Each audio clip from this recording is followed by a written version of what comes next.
नमः शिवाय। ओम नमः शिवाय। विश्वनाथ भगवान की जय। महाकालेश्वर भगवान की जय। ओमकारेश्वर भगवान की जय। हाटकेश्वर महादेव की जय। कुबेरेश्वर महादेव की जय। हर हर महादेव, हर हर महादेव, हर हर महादेव। हर काशी विश्वनाथ मोगरदानी त्रिकालदर्शी कैलाशी विनाशी भगवान शिव, जिनकी पुनीत पावन शिव महापुराण की कथा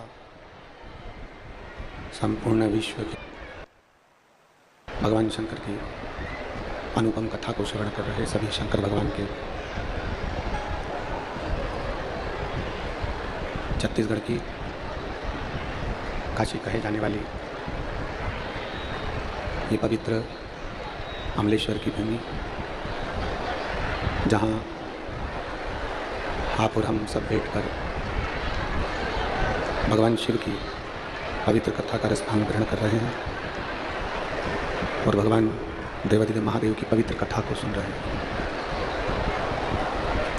मानव शरीर में ये भगवान देवादिदेव महादेव की कृपा से छत्तीसगढ़ की पवित्र भूमि पर बैठकर भगवान देवादिदेव महादेव की कथा, जो संपूर्ण पापों को नष्ट करने वाली है, संपूर्ण जगत का उद्धार करने वाली है, ऐसी पवित्र कथा आप और हम सब श्रवण कर रहे हैं। कथा मंडप में विराजमान छत्तीसगढ़ शासन के माननीय मुख्यमंत्री जी श्री विष्णुदेव साय जी की धर्मपत्नी, जो कि निरंतर छत्तीसगढ़ में जहाँ भी कथा होती है लगभग प्रयास जरूर करती हैं कि कथा में पहुंचकर बाबा देवादिदेव महादेव का आशीर्वाद प्राप्त करें और शिव कथा श्रवण करें।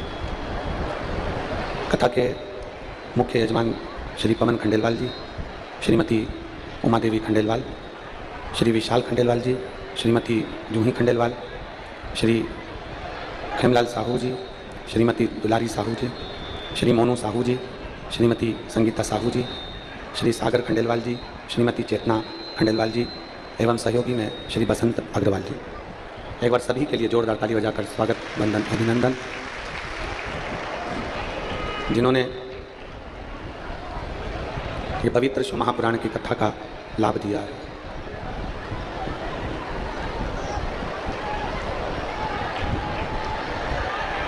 बार बार जन्म होगा, बार बार मृत्यु होगी, पर उस जन्म और मृत्यु के प्रपंच से छुड़ाने वाली केवल आपके हृदय में एक शिव भक्ति ही होगी। क्योंकि मृत्यु लोक में जन्म ले लेना सरल है। एक योनि से छूटे दूसरी योनि में चले गए, दूसरी योनि से छूटे तीसरी योनि में चले गए। मृत्यु लोक में जन्म ले लेना सरल, बार बार जन्म लोगे, फिर मरना, फिर जन्म लेना, फिर मरना, फिर जन्म। पर मृत्यु लोक में जन्म लेना सरल है, पर मृत्यु लोक में जन्म लेने के बाद भगवान देवादिदेव महादेव की भक्ति करना ये कठिन है, ये बहुत कठिन है।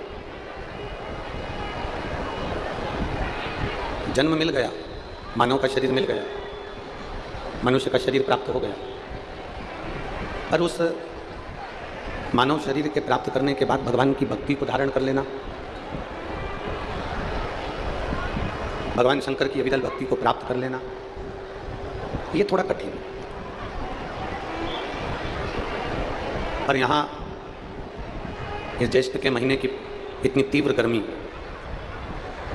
47 डिग्री टेम्परेचर है अमलेश्वर का, और 47 डिग्री टेम्परेचर के अंतर्गत, 46 डिग्री टेम्परेचर के अंतर्गत आप सब भगवान शिव की पवित्र कथा का लाभ ले रहे हैं। इससे बड़ा कोई सौभाग्य नहीं है। बोल बम का नारा है। भगवान शिव की आवाज नहीं आ रही है, उधर आवाज नहीं है वहां पर पंडाल में। भगवान देवादिदेव महादेव जो संपूर्ण जगत का कल्याण करने वाले हैं, संपूर्ण जगत का उद्धार करने वाले हैं, एक क्षण भी यदि उनकी अविरल भक्ति हमको मिल जाए, एक क्षण अगर हमें देवादिदेव महादेव की अविरल भक्ति प्राप्त हो जाए, एक क्षण भी अगर हम भगवान शंकर की भक्ति में जुड़े हैं, तो ये निश्चित है कि हमारा बार बार जन्म नहीं होगा, हम देवादिदेव महादेव के चरणों में जाकर विलीन हो जाएंगे, ये निश्चित है।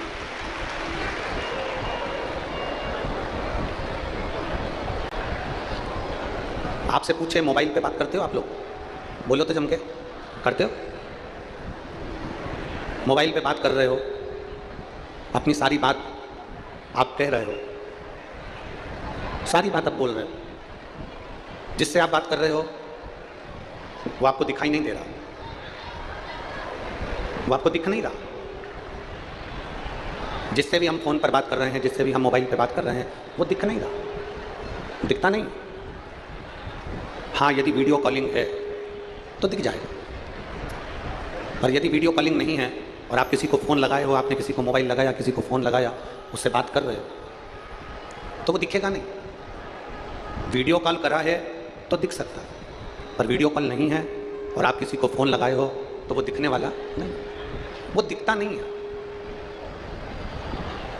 भले ना दिखे, पर वो नहीं भी दिखता है ना, तो भी हम अपने हृदय की सारी बातें उसको फ़ोन पर बोल देते हैं, अपने दिल की सारी बातें हम उसको मोबाइल पर बोल देते हैं। बोलो सही है कि गलत है? जम के बोलो जरा, सही है ना?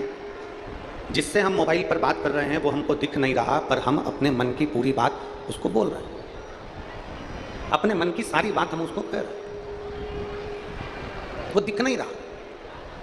और फ़ोन पर जो बात कर रहा है तुमसे, तुम अपनी बात कहे जा रहे हो, आखिरी में वो थोड़ा ना थोड़ा आपकी बात का उत्तर हूँ, हाँ, ठीक है, बाद में, अभी, ऐसा उत्तर वो दे ही देता। जिससे तुम बात कर रहे हो गला पकड़ रहा है, खींच के बोलना पड़ रहा है,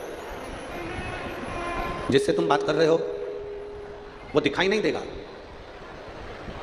वो दिख नहीं रहा है, पर आप अपनी पूरी बातें उसको कह रहे हो, अपनी मन की बात सब कुछ आप उससे कह रहे हो, सब कुछ। दिखा नहीं है वो, पर कहा सब कुछ है। उसी तरह जिससे बात कर रहे हो वो दिखता नहीं है, सुनता रहता है और फिर तुम्हारा जवाब थोड़ा ना थोड़ा वो देता जरूर है। उसी तरह शंकर के मंदिर में जाकर जब एक लोटा जल चढ़ाकर हम अपने मन की बात कहते हैं, तो मेरा महादेव दिखता भले नहीं है, पर तुम्हारी बात सुनकर तुम्हारा जवाब जरूर देता। दिखेगा नहीं वो दिखता नहीं है, पर जवाब जरूर देता है कि खाली ना जाता कोई दर से तुम्हारे, खाली न जाता कोई दर से तुम्हारे, मैं भी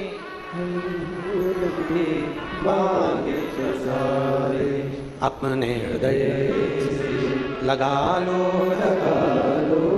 गिरा जा रहा हो, उठा लो, भोले अपने दर से अब तो न टालो, गिरी जा रही हो, उठा लो।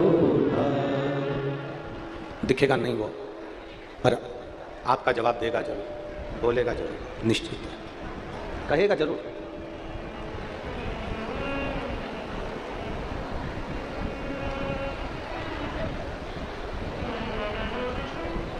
दुनिया के कई लोगों के हृदय में बहुत सारे प्रश्न होते हैं। कोई कहता है कि ईश्वर है, भगवान है, कोई कहता है ईश्वर है ही नहीं, भगवान है ही नहीं। कोई कहेगा कि मंदिर तक जाओ, देवालय शिवालय तक जाओ और भगवान शंकर को एक लोटा जल चढ़ाओ, भगवान की सेवा करो, आराधना करो, पूजन करो, अर्चना करो, सेवा में लो। और कोई कोई कहेगा कि आपको मूर्ति पूजन करना ही नहीं। सब लोग मिलेंगे। कोई कहेगा इस मंदिर में जाओ, कोई कहेगा उस मंदिर में जाओ, कोई कहेगा देवी जी को भजो, कोई कहेगा राम जी को भजो, कोई कहेगा कृष्ण को भजो, कोई कहेगा शंकर जी को भजो, कोई कहेगा नारायण को भजो, कोई कहेगा शनि महाराज को भजो, कोई कहेगा गुरु महाराज को भजो, कोई कहेगा नाग देवता को भजो, कोई कहेगा इसको भजो। हम तो केवल इतना कहते हैं, तुम्हारी जिससे अच्छी पटे, पटे का मतलब है जिससे अच्छी बने।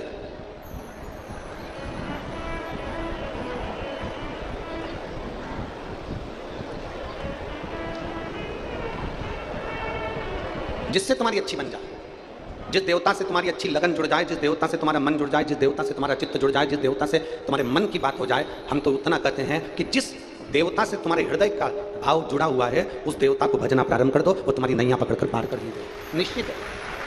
राम से तुम जुड़े हो तो राम को भज लो, कृष्ण से तुम जुड़े हो तो कृष्ण को भज लो, शिव से तुम जुड़े हो तो शिव को भज लो, देवी से अगर जुड़े हो तो देवी जी को भज लो। तुम्हारा जो मन पड़े, तुम्हारा जो चित्त करे, तुम्हें जो लगे कि ये मेरी नैया पार कर सकते हैं, उनको भज लो। पर जिसको भी भजना, शिव महापुराण की कथा कहती है, जिसको भी भजना पूर्ण समर्पण से भजना, पूर्ण समर्पण। दो तरह के व्यक्ति होते हैं, बहुत ध्यान लगाकर सुनिएगा कथा को। इस तपती हुई धूप में तुम लोग अपने अपने घर से निकल कर आई हो, छाता लेकर, धक्का मुक्की कर कर जहां तहां जगह निकाल कर बैठ गए हो। तुम लोगों को तो जगह भी मिल गई, पर कई लोग ऐसे हैं जो धूप में छाता लगा लगा कर बैठे हैं। बहुत ध्यान से सुनना, बहुत ध्यान से सुनना। दो तरह के व्यक्ति होते हैं, एक वो जो कहीं नौकरी करता है, सर्विस कर रहा है, और दूसरा वो जिसकी खुद की दुकान है, जिसका खुद का व्यापार है, स्वयं की दुकान, स्वयं का व्यापार, स्वयं की दुकान। ये अमलेश्वर की लाखों की भीड़ में ऐसे व्यक्ति होंगे जो कोई नौकरी वाला भी है तो कोई दुकान वाला भी, कोई सर्विस कर रहा है, कोई बिजनेस कर रहा है, दुकान का। दोनों में क्या अंतर है? नौकरी करने वाले में और व्यापार करने वाले में क्या अंतर है? सर्विस करने वाले में और दुकान करने वाले में क्या अंतर है? सर्विस कर रहा है, नौकरी कर रहा है उसमें, और जो दुकान कर रहा है, व्यापार कर रहा है, उसमें क्या अंतर है? शिव महापुराण की कथा कहती है इसमें सबसे बड़ा अंतर यह है कि नौकरी करने वाला, सर्विस करने वाला 5 बजे अगर ऑफिस की छुट्टी होती है तो वो 4 बजे से घड़ी देखना चालू कर देता है। कौन? जम के बोलो जरा, जम के। सर्विस वाला। नौकरी वाला 4 बजे से घड़ी देखना चालू कर देता है, 4 बजे से घड़ी को देखना प्रारंभ कर देता है कि मेरी 5 बजे छुट्टी होगी, मुझे 5 बजे ऑफिस से जाना है, 5 बजे मुझे जाना है, 5 बजे मुझे जाना है, 5 बजे मुझे जाना है, 5 बजे मुझे जाना है।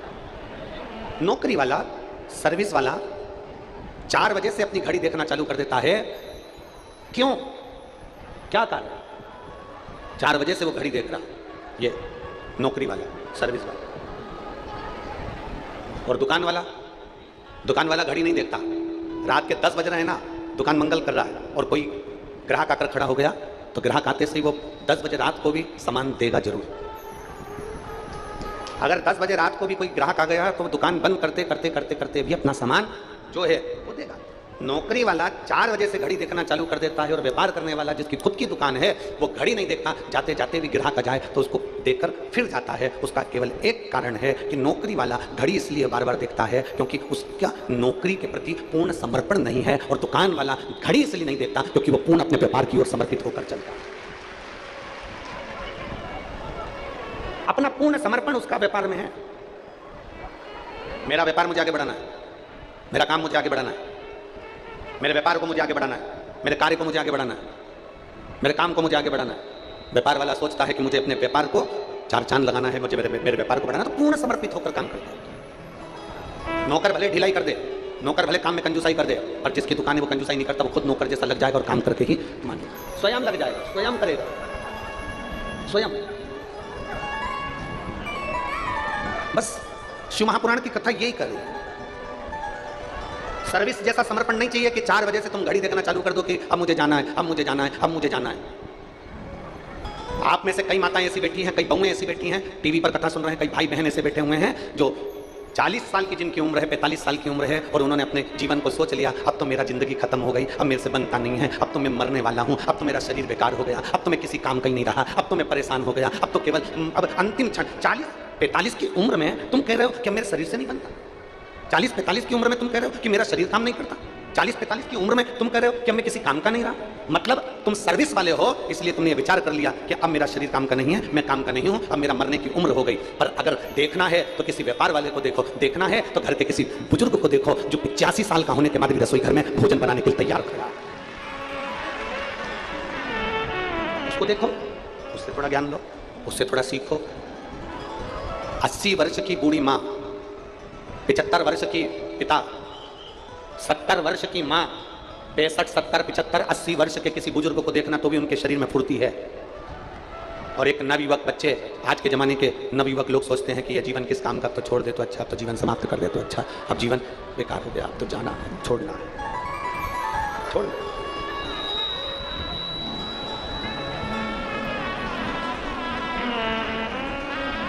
महाराज, अरे देख लिया संसार हमने, देख लिया सब मतलब के यार हमने, देख लिया झूठे नाते झूठे रिश्ते, झूठे नाते झूठे रिश्ते, अरे झूठा है संसार हमने देख लिया सब मतलब के यार हमने देख लिया संसार हमने देख लिया सब मतलब के यार हमने देख लिया। ये संसार सागर में एक सर्विस वाला है, एक दुकान वाला है, सर्विस वाला समय देख रहा है, दुकान वाला समय नहीं देख रहा। वो समय देखता है कि नहीं, समय नहीं देख रहा। उसको मालूम है भगवान ने जितनी मुझे जिंदगी दी है, परमात्मा ने मुझे जितना जीवन दिया है, भगवान ने मुझे जितना जीवन दिया है, उस जीवन को मुझे अच्छे से जीना है, बहुत अच्छे से। किसी को धोखा देकर नहीं, किसी को कष्ट देकर नहीं, किसी को परेशान कर नहीं, अपनी जिंदगी को जीना है तो लोगों का भला कर जीना है। एक कथा आती है, चंद्रवंश में एक नंद नाम के राजा हुआ। चंद्रवंश में एक नंद नाम के राजा हुए, जिनका एक बेटा था जिसका नाम था धर्मगुप्त। क्या नाम है उसका? जम के बोलो जरा, धर्मगुप्त। फिर से बोलो नाम, धर्मगुप्त। चंद्रवंश के एक राजा थे नंद, जिनका एक बेटा था धर्मगुप्त। नंद राजा का बेटा धर्मगुप्त अपने पिता के बतलाए हुए मार्ग पर चलता था और पिताजी जो कह देते थे वैसा वो करता था, पिता के अनुकूल चलता। अच्छा, भगवान बनाता भी है ना तो बड़ा सोच समझ के बनाता है। ये जितने तुम बैठे हो ना, चाहे तुम हो चाहे हम हो, संसार के जितने मनुष्य हैं ना, इनको बनाने में भगवान ने बहुत मेहनत करी है, बहुत मेहनत। ज्ञानी भी बनाता है ना भगवान तो बड़ी मेहनत से बनाता है, बहुत मेहनत से ज्ञानी पुरुष बनाएगा, ज्ञानी महिला बनाएगा। बहुत ज्ञानी अगर भगवान बना रहा है तो बहुत मेहनत से बनाता है। अच्छा, ज्ञानी किसने बनाया? जम के बोलो, जम के बोलो, किसने बनाया? भगवान ने। ज्ञानी किसने बनाया? जम के बोलो जरा, भगवान। और बहुत मेहनत से बनाया। तो ज्ञानी को बनाने के लिए जितनी मेहनत लगती है ना, उतनी ही मेहनत भगवान को मूर्ख बनाने में भी लगती है। ज्ञानी उसी ने बनाया है तो मूर्ख भी, जम के बोलो जरा, उसी ने बनाया। अब किसी ज्ञानी व्यक्ति को तुम मूर्ख बना सकते हो क्या? बोलो बोलो, जम के बोलो जरा, नहीं। तो मूर्ख व्यक्ति को तुम ज्ञानी बना सकते हो क्या? अरे बोलो तो जम के, नहीं। क्योंकि ज्ञानी इतनी मेहनत से उसने बनाया है तो मूर्ख भी उतनी मेहनत से उसने बनाया। तो किसी मूर्ख को तुम कितना भी ज्ञान दे दो, कितना भी प्रमाण दे दो, तुम कितनी भी अपने शास्त्र और वेद किसी मूर्ख को दिखा दो, तो भी मूर्ख तो मूर्ख ही रहेगा, वो कभी ज्ञानी बन ही नहीं सकता। मूर्ख मूर्ख रहेगा, वो कभी ज्ञानी नहीं हो सकता। और ज्ञानी को कितना भी मूर्ख बना लो, वो मूर्ख नहीं हो सकता। क्योंकि परमात्मा ने ज्ञानी को भी बनाने के लिए मेहनत करी है तो मूर्ख को बनाने के लिए भी मेहनत करी है। अगर एक विद्वान उसने पैदा करा है तो बड़ी मेहनत से पैदा करा है, और अगर एक मूर्ख पैदा करा है तो उसको भी बड़ी मेहनत से करा, बड़ी मेहनत। अब कई लोग यहाँ पर अपने अपने घरों में कई लोग बात में कह देते हैं, हमारा वो भाई तो ऐसा मूर्ख है, उसको समझा समझा के थक गए। तो क्यों समझा रहे? कितनी मेहनत से भगवान ने बनाया है उसको। अगर वो समझने वाला होता तो एक बात में समझ जाता, पर वो नहीं समझा, नहीं समझ। तो शिव कथा कर रही है, सामने वाला व्यक्ति अगर नहीं समझ रहा, सामने वाले व्यक्ति को समझाने का प्रयास किया गया, वो नहीं समझा, तो शिव महापुराण की कथा कहती है, फिर हमारा जो गायत्री परिवार है वो कहता है हम सुधरेंगे, युग सुधरेगा। हमारा जो गायत्री परिवार है वो कहता है कि हम सुधरेंगे, युग सुधरेगा। अगर किसी को हम बदल रहे हैं और वो बदलना नहीं चाहता, किसी को हम सुधार रहे हैं वो सुधरना नहीं चाहता, वो मूर्ख की मूर्ख रहना चाहता है, तो शिव पुराण की कथा कहती है फिर उसको मत सुधारो, उसको मत बदलो। फिर शिव पुराण की कथा कहती है अपने आप को बदल लो, तो संसार पूरा बदला नजर आना अपने आप को। हम सुधरेंगे, जम के बोले जरा, हम सुधरेंगे, हम बदलेंगे, युग बदले। अब हमें बदलना, और बदला कि नहीं बदला युग। कलयुग चल रहा था, लोगों ने मंदिर छोड़ दिए थे, शंकर जी के मंदिर में ताले पड़े रहते थे, शंकर जी के मंदिर में कोई पानी डालने नहीं जाता था, कोई जल चढ़ाने नहीं जाता था, कुत्ते बैठे रहते थे, जाले हो जाते थे। शंकर जी के मंदिर में जाने थे, पर शंकर के मंदिर में सावन के महीने में लोग जाते थे और शिवरात्रि पर जाते थे। कावड़ लेने के लिए कुछ लोग जाते थे, कावड़ भरने के लिए कुछ लोग जाते थे। सावन के महत्व को कौन जानता था? हर महीने शिवरात्रि आती है, ये कोई नहीं जानता था। घर से जल ले जाने का क्या महत्व है, इसको कोई नहीं जानता था। शंकर जी की बेटियां कितनी हैं, इसको कोई नहीं जानता था। श्री शिवाय नमस्तुभ्यम मंत्र कैसा है, इसको कोई नहीं जानता था। पर धीरे धीरे धीरे धीरे कलयुग में ये शिव युग आकर समाहित हो गया और ये जनमानस में शंकर की भक्ति हुई। और कलयुग में शिव युग आया है, मेरे बाबा ये तेरा रचाया। ये जो भजन की लाइन है, हमारे झांसी वाले चतुर्वेदी जी हैं, शिष्य हैं, उनकी धर्म पत्नी ये भजन बनाई थी। अब तो लोगों ने इसको अपनी अपनी एल्बम में गा दिया, पर इस भजन का निर्माण झांसी वाले चतुर्वेदी जी की धर्म पत्नी ने किया था कि कलयुग में शिव युग आया है, महादेव ये तेरा रचाया। कलयुग में शिव युग आया और मेरे शंभु ये तेरा रचाया।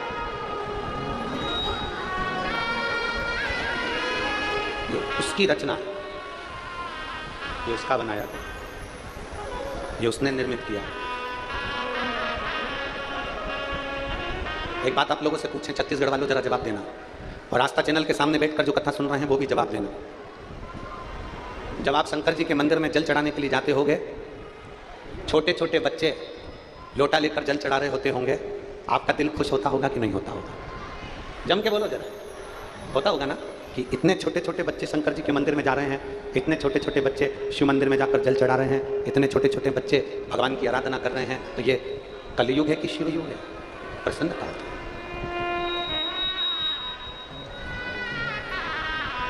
कितनी प्रसन्नता। और फिर निवेदन करूंगा इस व्यासपीठ के माध्यम से आप सभी से, करोड़ों लोग इस शिव महापुराण की कथा को, अमलेश्वर की कथा को करोड़ों लोग आस्था चैनल पर सुन रहे हैं, करोड़ों लोग, और पूरे अमलेश्वर के भक्त पूरे पंडालों में बैठकर, दुकानों पर, रोडों पर बैठकर कथा सुन रहे हैं। उनसे निवेदन करूंगा, जिस घर के बच्चे के हाथ में शंकर जी को चढ़ाने का लोटा आ गया, जिस घर के बच्चे को आपने मंदिर की सीढ़ी चढ़वा दिया, उस घर का बुजुर्ग कभी वृद्धाश्रम की सीढ़ी नहीं चढ़ेगा, यह पक्का। वृद्धाश्रम की सीढ़ी घर के बुजुर्ग जब चढ़ते हैं, जब बच्चे मंदिर तक जाना नहीं सीखते। जो मंदिर जाना चालू कर दिया, उसके मन में भगवान के प्रति भाव जागृत होगा। भाव जागृत होगा तो वो अपने माँ बाप को कभी कष्ट नहीं दे सकता, अपने घर के बुजुर्गों को कभी कष्ट नहीं दे सकता। जिसके अंदर संस्कार ही नहीं होगा तो वो कष्ट देगा।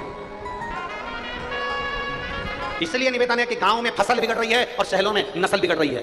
उस नस्ल जो बिगड़ रही है उसको सुधारना, थोड़ा सुधारने का प्रयास है। चंद्रवंश के राजा नंद के घर में एक बेटे हुए जिनका नाम था धर्मगुप्त। धर्मगुप्त मंदिर, देवालय, शिवालय जाते, आराधना करते, अर्चना करते, पूजन पाठ सब किया करते, सब। चंद्रगुप्त, धर्मगुप्त सब काम करते, भगवान की भक्ति, अविरल भक्ति, भजन, कीर्तन, स्मरण। अब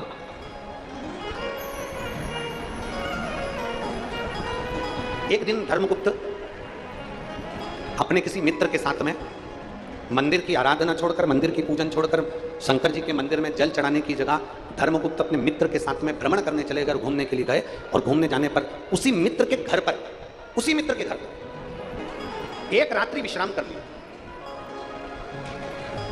और मित्र के घर पर जब एक रात्रि विश्राम करा, और एक रात्रि विश्राम कर जब उसके घर का भोजन करा, भोजन कर धर्मगुप्त वापिस आया। और जैसा खाया अन्न, जम के बोलो जरा, वैसा हो गया मन। जैसा खाया अन्न, जम के जरा, वैसा हो गया मन। और जैसा पिया पानी, वैसी हो गई वाणी। और जैसा पिया दूध, वैसा बन गया बुद्ध। बुद्धि कैसे बनती है? बोलो बोलो जम के, दूध से।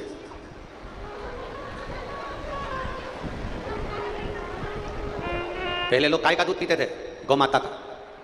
आज लोग गाय का दूध पीते हैं, जम के बोलो जरा, भैंस का। भैंस का दूध पी रहे हैं ना, इसलिए सास बहू के आगे कितनी भी बीन बजा ले, और बहू सास के आगे कितनी भी बीन बजा ले, बाप बेटे के आगे कितनी भी बीन बजा ले, और बेटा बाप के आगे कितनी भी बीन बजा ले, गुरु चेले के आगे कितनी भी बीन बजा ले, और चेला गुरु के आगे कितनी भी बीन बजा ले, भैंस का दूध पिया है तो कितना भी हारन दे लो, भैंस टस से मस नहीं होती। उसी तरह आज का व्यक्ति टस से मस नहीं होता। इसलिए अभी भी कुछ नहीं बिगड़ा। अपने अपने घर में एक एक गौमाता की सेवा जरूर करो, और घर के अंदर गौमाता जरूर रखो, जरूर रखिए, करो उसे। अरे गौ माता की सेवा करो रे, सेवा करो तो मेवा मिले। गौ माता की सेवा करो रे, सेवा करो तो मेवा, और मात पिता की सेवा करो रे, सेवा करो तो मेवा के लिए तो कोई माता पिता की सेवा नहीं करता। आज के जमाने में लोग सेवा करो तो चाबी मिले, कौन करे आज के जमाने में। फिर वही वाली लाइन आ गई, देख लिया संसार हमने, सब मतलब महाराज कौन कर रहा है। शिव मंदिर छोड़ा धर्मगुप्त ने, अपने दोस्त के घर चले गया, मित्र के घर, एक रात्रि विश्राम करा, भोजन किया, भोजन कर वापस आया। अन्न का बड़ा असर है, अन्न का बहुत असर, बहुत सावधानी रखिए भोजन करने में, बहुत सावधानी।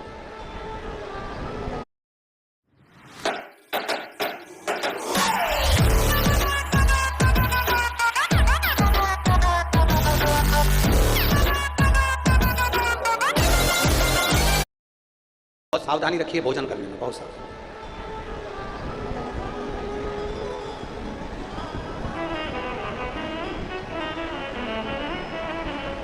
एक बात आप लोगों से कहना चाहेंगे, अच्छी लगे तो स्वीकार कर लेना, नहीं लगे तो खारू गंगा में विसर्जन करना, ठीक है। किसी तीर्थ में जाओ, किसी धाम में जाओ, किसी तीर्थ में किसी धाम में जाओ, गुरु की शरणागति में जाओ, अपने गुरु के दरवाजे पर जाओ, तो भिक्षा मांग लेना कि अन्न क्षेत्र चल रहा है क्या, यहाँ भोजन भंडारा चल रहा है क्या, वहाँ से थोड़ा सा अन्न का भाग मांग कर खा लेना। क्यों? क्योंकि वहाँ जो मिलता है वो भोजन नहीं मिलता, वहाँ तो भोलेनाथ का प्रसाद मिलता है। शिव महापुराण की कथा कहती है, प्रसाद जब हमारे हाथों में आता है तो मात्र उस प्रसाद का स्पर्श, मात्र उस प्रसाद का दर्शन हमारी जिंदगी को संवार देता। मात्र दर्शन, प्रसाद का मात्र दर्शन। कई माताएं कहती हैं, आज हमारा चतुर्थी का व्रत है, हम ये वाला प्रसाद नहीं ले रहे। नहीं, चतुर्थी का व्रत है ना, हाथ में प्रसाद लो, वो प्रसाद तुम्हारे हाथ का स्पर्श करेगा ना, तो कभी जिंदगी में लकवे की बीमारी नहीं आएगी, तेरा हाथ अच्छा के अच्छा बना रहा है। नहीं, आज मेरा तीज का व्रत है, मैं प्रसाद नहीं लूंगी। नहीं, दोनों हाथ पसार के प्रसाद लीजिए, दोनों हाथ पसार के। मंदिर गए हो ना, तुम करोड़पति हो, अरबपति हो, तुम धनपति हो, वैभवपति हो, तुम्हारे पास में सत्तापति हो, चाहे तुम किसी के भी पति हो, जितना भी तुम्हारे पास में वैभव है अपने पास में रखो। मंदिर गए हो, मंदिर में जाकर हाथ जोड़कर पंडित जी से, ब्राह्मण देवता से, गुरुजन से कहो, हमें चरणामृत दे दीजिए। हाथ पसार कर लीजिए चरणामृत को, हमें चरणामृत दे दीजिए। किसी पवित्र नदी के तट पर गए हो, उसका आचमन और उसका जल का छिछन लीजिए।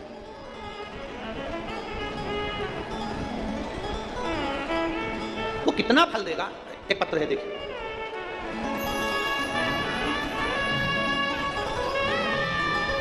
शिवानंद साहू, लोकेश्वरी साहू, ग्राम अरसनाशर पाटन। क्या लिखा है? अरसनारा, सही है? अरसनारा पाटन, जिला दुर्ग, छत्तीसगढ़। कहीं बैठे हो तो हाथ हिला सकते हैं, अगर कहीं बैठे हो तो अपना दोनों हाथ हिला सकते हैं। शिवानंद साहू, लोकेश्वरी साहू। पत्र को आप लोग एलईडी पर पढ़ सकते हैं, आपके सामने जो एलईडियाँ हैं, टीवी हैं, उस पर भी आप पत्र पढ़ सकते हो। शिवानंद साहू, लोकेश्वरी साहू, अरसनारा पाटन, जिला दुर्ग, छत्तीसगढ़। मेरा मोबाइल नंबर ये है। गुरुजी, एक लोटे जल का मैं क्या वर्णन करूं। मेरे पति के मुख में गांठ हो गई थी और हमें पता चला, तो हमने रायपुर के एम्स हॉस्पिटल में टेस्ट करवाया। तो पता चला 4 दिसंबर को उनका टेस्ट पॉजिटिव आया और उसमें कैंसर मुख का बताया, और मुख का कैंसर था। गुरुजी ने अब कैंसर तो बता दिया, इतनी बड़ी बीमारी को सुनकर चिंता तो होती है, टेंशन तो होता है। गुरुजी तब इतनी बड़ी बीमारी सुनकर आपका जो रात्रि को 9:15 वाला उपाय है, शंकर को जल चढ़ाना और उस जल को लाकर आचमन कराना, वो हमने हमारे पति को कराना प्रारंभ करा। और फिर वापिस दूसरी बार जब टेस्ट करवाने के लिए हम फिर वापिस एम्स हॉस्पिटल गए तो बाबा का हम क्या गुणगान करें, डॉक्टर ने देखते से कह दिया कि गठान गल गई है और कैंसर नहीं है। यह शिव तत्व है जिसकी रिपोर्ट मैं अपने इस के साथ लगा रही हूं, पूरी रिपोर्ट लगा कर दिया। प्रथम कैंसर की रिपोर्ट, कैंसर बताया गया, फिर दूसरी रिपोर्ट में कैंसर नील आया। ये अगर कहीं बैठे हो तो हाथ हिला सकते हैं और आ सकते हैं एक बेलपत्र लेने के लिए, आप आमंत्रित हैं। शिवानंद साहू, लोकेश्वरी साहू, अरसनारा, पाटन, जिला दुर्ग, छत्तीसगढ़। मेरा मोबाइल नंबर ये शिव तत्व है, ओ घड़ी है शंभु। अब इसमें कोई सियोर वाला महाराज नहीं आया, इसमें ना कोई ने भभूति दी, ना बेल दी, ना नरियल दिया, ना कुछ दिया। यहां तो तुम्हारा विश्वास काम आया कि तुम भगवान शंकर के मंदिर जाना प्रारंभ कर दिया, अपने दिल की बात अपने महादेव से कहना प्रारंभ कर दिया, तो महादेव ने आपके दिल की बात को सुनकर मेरे देव अधिदेव महादेव ने बड़ी से बड़ी बीमारी को भी समाप्त कर दिया। ये शिव तत्व है, यो घड़ी तत्व है। और हमने पहले भी कहा है, हमारे YouTube चैनल पर एक 9:15 पर करने वाला उपाय उसमें डला हुआ है, जिसको हमने 6 साल या 4 साल पहले वाचन किया है। 4 साल पहले हमने बताया था कि रात्रि को 9:15 पर शंकर जी को चढ़ाया गया जल बेलपत्र एक ऐसी औषधि निर्मित कर देती है जिससे बड़ी से बड़ी बीमारी भी एक ना एक दिन समाप्त हो जाती है, चाहे वो किडनी से जुड़ी हो, चाहे लीवर से जुड़ी हो, चाहे कैंसर से जुड़ी हो। उसका तत्व वही है।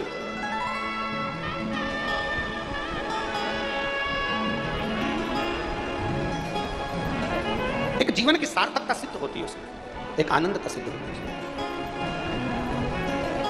और शंभो शरणे मांगू घड़ी रे दुख काटो, दया करी न दर्शन। शंभो शरणे मांगू घड़ी रे दुख काटो, दया करी न दर्शन। शिव तत्व की प्रबलता आपके विश्वास में है। आपके दुख के समय पर, आपकी तकलीफ के समय पर, आपके कष्ट के समय पर सियोर वाला महाराज सियोर छोड़कर नहीं आएगा। याद रखना, बहुत अच्छे से समझ लेना। और केवल सियोर वाला महाराज ही नहीं, दुनिया का कोई महाराज, दुनिया का कोई बाबा, दुनिया का कोई महात्मा तुम्हारी दुख की घड़ी में तुम्हारे साथ नहीं खड़ा होगा। पर इतना याद रखना, महाराज भले खड़ा ना हो, बाबा भले खड़ा ना हो, पर मेरा भोला बाबा तो तुम्हारी दुख की घड़ी में जरूर खड़ा होगा, निश्चित है। मेरा भोलेनाथ तुम्हारी दुख की घड़ी में खड़ा है, मेरा शंभुनाथ तुम्हारी दुख की घड़ी में खड़ा है। और अंत समय प्रभु, देखो ये लाइन को हम अकेले नहीं गाएंगे, तुम भी जितने पंडाल वाले, सारे पंडाल वाले बोलो, अंत समय वचन निभाना पड़े, आए ना आए प्रभु कुटुंब कबीरा, अंत समय प्रभु आना पड़ेगा, वचन दिया तो निभाना पड़ेगा, अंत समय प्रभु आना पड़ेगा। कोई नहीं आएगा, अंतिम बिंदु में कोई नहीं आएगा। तुम्हारा 50 लाख का कर्जा हो जाए, तुम एक एक रिश्तेदार के हाथ पैर जोड़कर देख लेना, हम देखें कौन तुम्हारा 50 लाख का कर्जा चुका सकता है। कितनी बड़ी बीमारी तुम्हारे शरीर में आ जाए, लोग दवाई करा देंगे, अच्छे हॉस्पिटल में पहुंचा देंगे, पर कौन होगा जो उस दर्द को सहन करेगा, उस कष्ट को सहन करेगा। तुम्हारा कष्ट तुम्हें सहना है, तुम्हारा दर्द तुम्हें सहना है, कोई दूसरा नहीं सहेगा। अपने कष्ट को अपने को सहना, अपने दर्द को अपने को सहना। हॉस्पिटल में पलंग पर अकेले पड़े हो गए, सब आएंगे, देखेंगे, मिलेंगे, एप्पल भी लाएंगे, नारियल पानी भी लाएंगे, सब रखेंगे, पर सब पड़ा हुआ है, सब रखा हुआ है, पर कोई दर्द को बांटने वाला नहीं होगा। तुम्हारे शरीर के रोग को, तुम्हारे कष्ट को कोई बांटने वाला नहीं होगा। तुम्हारे दर्द को, तुम्हारे दुख को, तुम्हारे कर्जे को, तुम्हारी तकलीफ को कोई नहीं बांटेगा। बस केवल तुमने जो शंकर भगवान को 1 लोटा जल चढ़ाया है, वो देवाधिदेव महादेव नंदी लेकर आएगा और तुम्हारे दुख को काट कर। एक पत्र है, देखिए,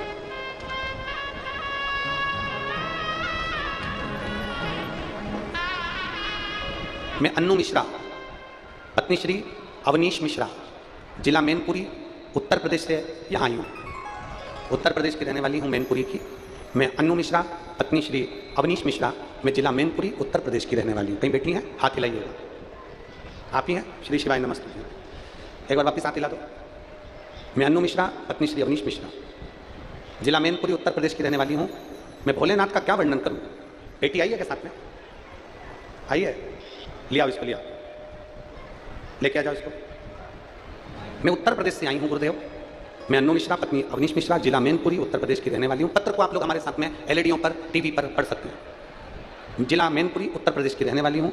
भोलेनाथ की कृपा का मैं क्या वर्णन करूँ गुरुदेव? मेरी बेटी संध्या मिश्रा, उम्र 6 वर्ष है, जो ठीक प्रकार से बोल नहीं पाती थी और उसके सिर के पिछले भाग में एक गठान हो गई थी, जिसका इलाज हमने कानपुर के हॉस्पिटल में कराया, जहां डॉक्टर ने बताया कि इसका ऑपरेशन करना पड़ेगा। फिर इसको हमने भोपाल में अच्छे से अच्छे हॉस्पिटल में दिखाया, वहां भी डॉक्टर ने बताया कि इसका ऑपरेशन कराना पड़ेगा। गुरुदेव, हमने आपकी कथा में सुना था कि रुद्राक्ष का जल देने से बड़ी से बड़ी बीमारी ठीक हो जाती है।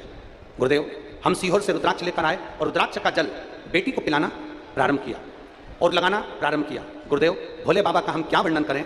आज मेरी बेटी के सिर की गांठ पूरी तरह से समाप्त हो गई है और मेरी बेटी 90% बोलने लगी है। मैं बाबा को यहाँ नमन करने के लिए उत्तर प्रदेश से आई हूँ। गुरुदेव, आप कहते हो कि पंडाल में बैठकर कथा सुनना चाहिए, बाबा सुनता है। गुरुदेव, 5 पंडाल का मैंने अनुभव बता रही हूँ। प्रथम, मैंने अपनी बेटी के लिए कानपुर के पंडाल में कथा सुनी। दूसरा, मैंने मैनपुरी के पंडाल में कथा सुनी। तीसरा, मैंने कुरुद धमतरी के पंडाल में कथा सुनी और चौथी कथा मैं अमलेश्वर के पंडाल में सुन रही हूँ। मेरे बाबा की कृपा से आज मेरी बेटी पूर्ण तरह से ठीक है। ये शिव तत्व है, ये वो घड़ी है शंभु।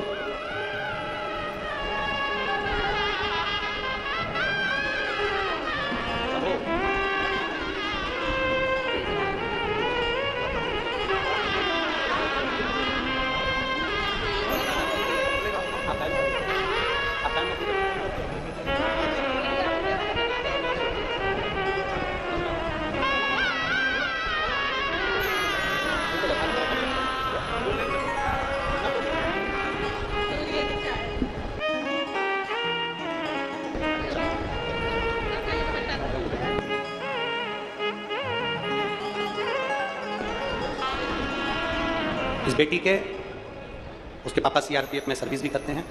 बेटी के सिर में बड़ी गठान थी और बोल नहीं पाती थी। उसके पापा मम्मी का कहना है 90% बेटी बोलने लगी और गठान पूरी गल चुकी है। ये शिव तत्व है, शंभु है वो। और खाली ना जाता कोई। मेरी जीजियों, मेरे जीजाओं, मेरी बेटियों, मेरे बेटाओं, मेरी माताओं, मेरे भाई, आप इतनी धूप में अगर बैठकर कथा सुन रहे हो, आस्था चैनल पर कथा सुन रहे हो, मोबाइल पर कथा सुन रहे हो, तुम्हारी कथा खाली नहीं जाएगी। मेरा बाबा तुम्हें भर कर जरूर भेजेगा। उससे दिल से कहो, अरे खाली ना जाता कोई दर से तुम्हारे, खाली ना जाता कोई दर से तुम्हारे, मैं भी खड़ी हूँ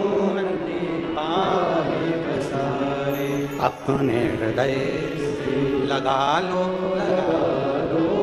गिरा जा रहा हूँ उठा लो, भोले अपने दर से अब तो न डालो, गिरी जा रही हूँ उठा लो।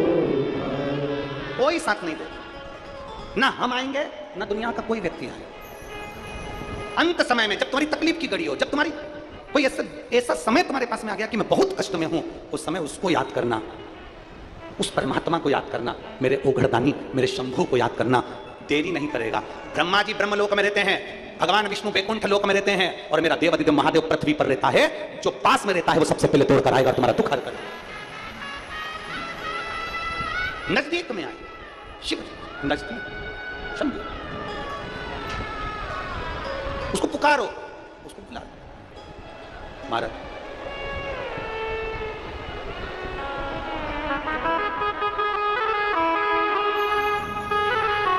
तो जितना आप दिल से पुकारोगे वो उतना दिल से आपके सम्मुख में, उसको जितना दिल से पुकारोगे और आप हृदय से जब उसको आमंत्रित करोगे तो वो आएगा, पहुंचेगा जरूर, दुख हरेगा जरूर। धर्मगुप्त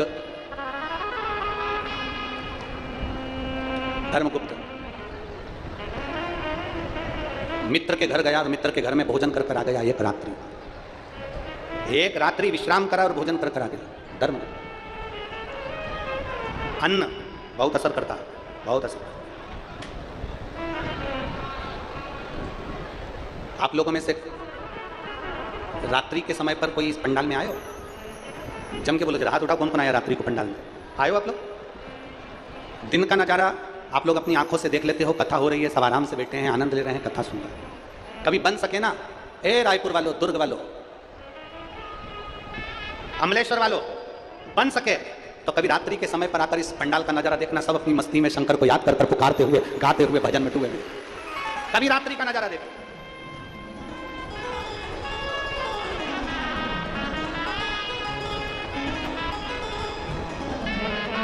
कभी मौका मिल जाए तो रात्रि का नजारा आकर देखिए। एक बार पंडाल में पहुंचकर देखो, बांटने वाले पानी बांट रहे होंगे, बांटने वाले बिस्कुट बांट रहे होंगे। रात्रि के समय पर कोई घर से पोहा बनाकर लाएगा, कोई भोजन बनाकर लाएगा, सबको बांट रहे होंगे और लोग भजन में डूबकर नाच रहे होंगे, कूद रहे होंगे, भगवान शंकर को याद कर रहे होंगे।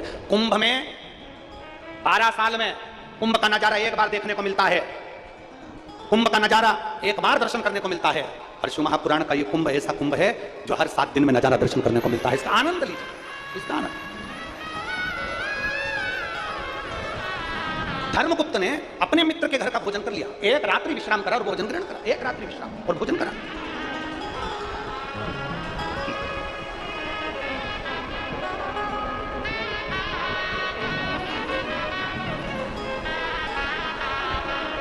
और एक रात्रि का जब भोजन ग्रहण किया, भोजन पाया, भोजन किया, बुद्धि में जिस दोस्त के घर का भोजन करा था, जिस मित्र के घर का भोजन करा था, वो मित्र जिसके घर का भोजन किया है, जिसके यहाँ का भोजन किया है, वो मित्र धोखेबाज था।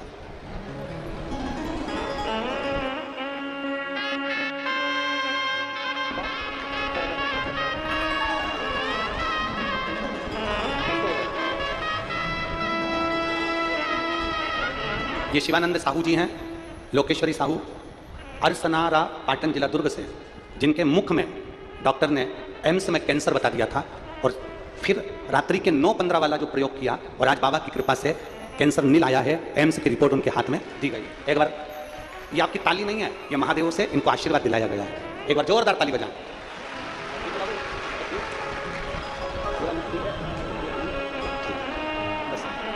बेटा अब तो अच्छा हो गया, अब तो बाबा ने सुन लिया, और क्या चाहिए? ठीक है ना पूरा? अरे लुटा दिया भंडार का, कर दिया अपने भीतर एक धर्मगुप्त एक रात्रि को विश्राम करके मित्र के घर का भोजन कर कर आया। एक रात्रि। एलईडी चालू करो ना भाई। एलईडी चालू क्यों नहीं? एलईडी नहीं चालू है तो दूसरी लाइट लगवा। एलईडी चालू करो।